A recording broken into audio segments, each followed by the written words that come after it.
శ్రీమాత్రే నమ. జయ గురు దత్తాత్రేయ నమ. ఈ వీడియోలో మనం మీనరాశి వారికి అక్టోబర్ 1 నుంచి 17 మధ్యలో జరగబోయే పక్ష ఫలితాలు పరిశీలించినప్పుడు ఈ పక్షంలో ఈ రాశి వారికి 6వ స్థానంలో శుక్రగ్రహ ప్రవేశం ఈ పక్షం 9వ తారీఖు వరకు ఉండడం వల్ల ముఖ్యంగా దగ్గర బంధువులతో, స్త్రీలతో, అధికార హోదా కలిగినటువంటి వ్యక్తులతో విభేదాలు వచ్చే అవకాశం ఉంది. వ్యక్తిగతంగా ఈ రాశిలో ఉన్నటువంటి స్త్రీలకి కొన్ని అనుకోని అనారోగ్య సమస్యలు లాంటివి కూడా వచ్చే అవకాశం ఉన్నది. ఆర్థిక సంబంధించిన విషయాల వల్ల, రుణదాతల ఒత్తిడి వల్ల అయితేనే అటు అత్తవారితో కానీ, అత్తవారి బంధువులతో కానీ, అలాగే మీకు సహాయం చేయనటువంటి స్త్రీలతో ఒక విధమైనటువంటి విభేదాలు, విరోధాలు రావడం జరుగుతుంది. మీరు ఎంత మంచిగా వాళ్ళతో రాజీ చేసుకోవాలని ప్రయత్నం చేసినా ఏదో ఒక విమర్శ, చికాకు వాళ్ళ నుంచి ఎదురవడం జరుగుతూ ఉంటుంది. అయితే చాలా ఓర్పుతో, సహనంతో మీరు వ్యవహరించవలసి ఉంటుంది. అలాగే 7వ స్థానంలో రవిగ్రహ సంచారం కొంతవరకు ఈ రాశి వారికి అధికారుల వల్ల ఒత్తిడి ఏర్పడుతూ ఉంటుంది.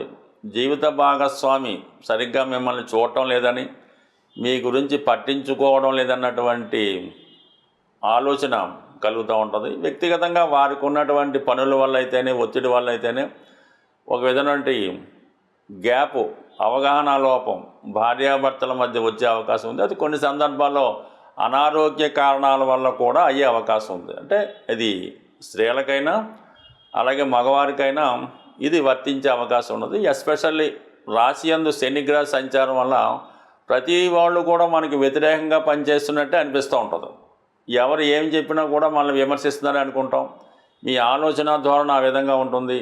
ఏది కష్టపడినా, ఎంత కష్టపడినా చివరి ప్రయత్నంగా అది మనకి వస్తుందా రాదా అన్నటువంటి అనుమానం కూడా కలుగుతూ ఉంటుంది. మరి ఈ ప్రయత్నంలో దగ్గర వారితోనే, మీ కడుపును పుట్టిన సంతానం అవ్వచ్చు, అలాగే మీ భర్త అవ్వచ్చు, పిల్లలు అవ్వచ్చు, వారు మిమ్మల్ని పట్టించుకోవడం లేదు అన్నటువంటి భావన కంపల్సరీగా మీకు కలుగుతూ ఉంటుంది. మరి ఈ సమయంలో మళ్ళీ ఈ 12లో రాహు వల్ల ఇతరులు మిమ్మల్ని రెచ్చగొట్టే ప్రయత్నం చేస్తూ ఉంటారు. ఏదో విధంగా మిమ్మల్ని మీ యొక్క సంసారంలో ఏదో విధంగా ఇబ్బంది కలగాలని కొన్ని చెప్పుడు మాటలు మీకు చెప్పి మీ మనసు పాడు చేయడం కూడా అవుతుంటుంది. కాబట్టి సాధారణంగా అటువంటివి లేకుండా ఎక్కువగా సమస్యలు ఉన్నప్పుడు దైవం మీద భారం వేసి కొద్ది రోజుల పాటు దీన్ని ముందుకు తీసుకెళ్ళవలసి ఉంటుంది. అంటే అందరికీ ఇది వర్తించదు. ఈ మీనరాశిలో విద్యార్థి దశలో ఉన్నవాళ్ళు, ఒక 25-28 సంవత్సరాలు ఉన్న వాళ్ళకి చదువులో అభివృద్ధి ఉండదు. అలాగే వాళ్ళకి ఉద్యోగ ప్రయత్నాలు ఫలించవు. ఏమన్నా చేద్దామంటే సరైన అవకాశాలు ఉండవు. ఈ మిడిల్ ఏజ్లో ఉన్న వాళ్ళకి మాత్రం ఆర్థికపరమైన సమస్యలు, పిల్లల పెళ్ళిళ్ళు, అలాగే రుణ బాధలు ఎక్కువగా చేస్తుంటాయి. ఎక్కువగా వృద్ధులకి, అంటే ఒక 65-70 సంవత్సరాలు దాటిన వాళ్ళకి ఎవరికైతే థర్డ్ టైము ఈ జన్మశని నడుస్తుందో వాళ్ళకైతే కంపల్సరీగా అనారోగ్య సమస్యలు, ఈ పట్టించుకోవడం లేనటువంటి బాధలు, ఇలాంటి ఇబ్బందులన్నీ వస్తూ ఉంటాయి అన్నమాట. సో ఏదైనా అది ఏజ్ని బట్టి ఉంటుంది తప్ప అందరికీ ఒకేలాగైతే ఉండదు. అలాగే జరుగుతున్న దశ ఫ్యాక్ట్ కూడా కొంతవరకు ఉంటుంది. బట్ అలాగే మరి గురువు ప్రస్తుతం 4వ స్థానంలో సంచరించడం అన్నది ఒక విధంగా ఏదైనా ఒక ప్రశాంతమైన వాతావరణంలో గృహం నిర్మించుకోవడం కానీ, ఏదైనా ఒక ప్రకృతి సంబంధించినటువంటి ఆధ్యాత్మిక కేంద్రంలో కొన్ని రోజులు స్టే చేయాలని కానీ, లేదంటే అక్కడ ఏదో ఒక ఇల్లు కొనుక్కొని అక్కడ ఉండాలనే మీ ఆలోచన చాలా వరకు నెరవేరే అవకాశం ఉంది. అలాగే దూర ప్రాంతంలో, విదేశంలో ఉన్నటువంటి మీ యొక్క సంతానం మీకు ఏదో ఒక అవకాశాన్ని, ఒక ఇల్లు కొనివ్వడమో, ఒక ఉపాధి అవకాశాలు కల్పించడమో, మీకు ప్రతీ నెల ఏదో విధంగా సదుపాయం కల్పించడం, అంటే కంపల్సరీగా వాళ్ళు మీ మీద కేర్ తీసుకుంటారు.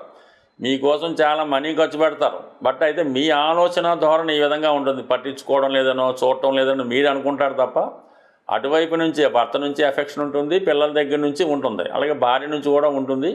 మీ ఆలోచన ధోరణి అలాగ ఉంటుంది. అంటే విద్యార్థులకు కూడా అలాగే ఉంటుంది, మధ్య వాళ్ళకి కూడా అలాగే ఉంటుంది. కానీ ఇవన్నీ కూడా కేవలం మీ యొక్క ఆలోచనలో మార్పు తప్ప మిగతా అన్నీ కూడా బాగానే ఉన్నాయి. అయితే కొద్దిగా అష్టమంలో ఉన్నటువంటి బుధ కుజగ్రహాల వల్ల ఉద్యోగంలో సమస్యలు రాకుండా చూసుకోవాల్సి ఉంటుంది. తొందరపడి ఉద్యోగం మానకుండా ఏదో చేతిలోకి మంచి ఉద్యోగం వచ్చిన తర్వాతే మానేయాలి తప్ప అంటే ఉద్యోగం అంటే మీరు చేసే ఉద్యోగం, అలాగే బంధువులతో విరోధం, వస్తున్నటువంటి ఆదాయం, ఇవన్నీ కూడా జాగ్రత్తగా ఆదాయం కింద వస్తుంటాయి. కాబట్టి ఏదైనా రెగ్యులర్గా మీకు ఎవరైతే హెల్ప్ చేస్తుంటారో దాన్ని దూరం చేసుకోకుండా కొద్దిగా జాగ్రత్తగా కాపాడుకుంటూ కొద్దిగా ఓర్పుగా సహనంగా మీరు కొంతకాలం పాటు వెయిట్ చేస్తే అన్ని సమస్యలు దానికి అవే సాల్వ్ అవ్వడం జరుగుతుంటుంది. ఇప్పుడు ఎవరైతే మిమ్మల్ని అనుకుంటున్నారో దూరం పెడుతున్నారని చూడలేదని వాళ్ళే మళ్ళా బాగా చూస్తున్నట్టు మీకు అనిపిస్తూ ఉంటుంది. ఈ గ్రహాల స్థితి మారినప్పుడు కొన్ని అప్ అండ్ డౌన్స్ ప్రతి జాతకుడికి వస్తుంటాయి. బట్ ఏదైనా ఓర్పుతో సహనంతో వ్యవహరించండి, అన్నీ అనుకూలంగా మారడం జరుగుతూ ఉంటుంది. ప్రస్తుతం ఎవరైనా కొన్ని ముఖ్యమైనటువంటి పనులు ప్రారంభించినప్పుడు మన యొక్క అంటే మీ నక్షత్రాన్ని బట్టి తారాబలం అని ఉంటుందన్నమాట. అంటే ప్రతిరోజు ఒక నక్షత్రం, కొన్ని హోరలు, తిథి, వార, నక్షత్ర, యోగ, కరణాలు ఇవన్నీ నడుస్తూ ఉంటాయి. అయితే ఎక్కువగా రోజు కన్నా తిథి కన్నా నక్షత్రం అన్నది కొద్దిగా బలంగా ఉండడం జరుగుతూ ఉంటుంది. అందుకనే మన ఈ ముహూర్తాలు అవి నక్షత్రాన్ని బట్టి పెడుతూ ఉంటారు. ఏదైనా అంటే ఈ పంచాంగంలో ఇవన్నీ కూడా మీకు ఉంటాయి.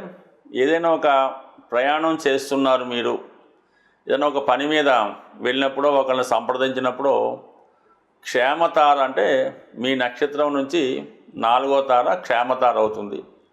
అది ప్రయాణాలు చేపట్టిన, భూమి స్థిరాస్తులు లాంటివి కొనుక్కున్న దానివల్ల మీకు చాలా లాభం అది కలిగే అవకాశం ఉంది. అలాగే సంపత్తార అని ఉంటుంది.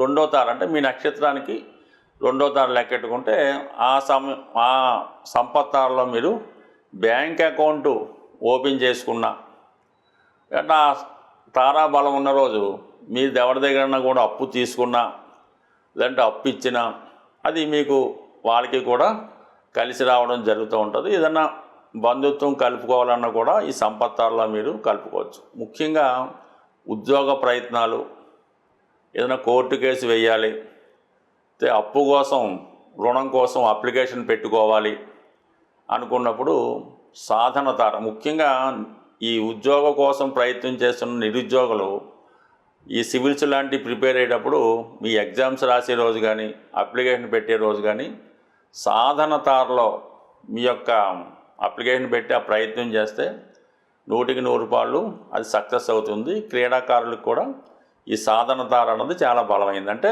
మీ జన్మ నక్షత్రం నుంచి లెక్కెట్టుకుంటే 2వ తార, 4, 6 చాలా వరకు సక్సెస్ ఇస్తాయి. ఇంకా క్షేమతార ఇవన్నీ పక్కన పెడితే 8వ తార, 9వ తార కూడా ఉంటాయి. బట్ 8వ తార అన్నది కొంతవరకు మిశ్రమ ఫలితాలు ఇవ్వడం జరుగుతూ ఉంటుంది. 9వ తార కూడా అంతే ఫలితాన్ని ఇవ్వడం జరుగుతూ ఉంటుంది. అంటే కొన్ని కార్యక్రమాలకి కొన్ని నక్షత్రాలు చాలా వరకు మనకి సహాయపడుతూ ఉంటాయి. ఏదైనా సక్సెస్ రావాలంటే మీరు కొన్ని నక్షత్రాల్లో ప్రారంభించాలి. ముఖ్యంగా పునర్వసు, స్వాతి, శ్రవణం, ధనిష్ట ఇవన్నీ కూడా చర నక్షత్రాలు అంటారు వీటిని. ఈ చర నక్షత్రాల్లో మీరు ఒక గృహప్రవేశం చేసిన, ఒక ఉద్యోగంలో చేరిన, ఒక యంత్రం, వాహనం లాంటిది కొన్నా అవి చాలా వరకు సక్సెస్ఫుల్గా ముందుకి వెళుతూ ఉంటాయి. అంటే కొన్ని నక్షత్రాలు తారాబలం లేకపోయినా ఆ నక్షత్రాల్లో మనం పని ప్రారంభించుకుంటే ఆ పని సక్సెస్ఫుల్గా ముందుకు వెళ్తుంటాయి. అలాగే కొన్ని ఈ మృగశిర, అనురాధ, ఈ రేవతి ఇలాంటి నక్షత్రాల్లో కూడా మనం ప్రారంభించినప్పుడు అవి చాలా స్మూత్గా హ్యాపీగా ముందుకు వెళ్తుంటాయి. అయితే ముఖ్యంగా ఈ దైవానికి సంబంధించినటువంటి ధార్మిక కార్యక్రమాలు, యజ్ఞ యాగాదులు, అలాగే భగవంతుడికి తొందరగా మన విన్నపం చేరాలనుకుంటే విశాఖ, కృత్తిక ఈ 2 నక్షత్రాలకి అగ్నిదేవుడు ఆధిపత్యం వహిస్తూ ఉంటాడు. ఈ నక్షత్రాల్లో మీరు దైవ కార్యక్రమాలు, యజ్ఞ యాగాది హోమాలు చేసినప్పుడు ఆ ఫలితం మీకు తొందరగా రావడానికి కారణం అవుతూ ఉంటుంది. అయితే దీనికి కొద్దిగా పరిజ్ఞానం కూడా అవసరం ఉంటాయి. అలాగే మనం దైనందిన జీవితంలో ఈ హోరలు, అలాగే కామన్గా ఈ నక్షత్రాలు, ఈ ముహూర్తాలు ఇవి చూసుకున్నప్పుడు కొద్ది వరకు మన ప్రయత్నానికి అవి సహకరించి మన సక్సెస్కి కారణం అవుతూ ఉంటుంది. స్వస్తి.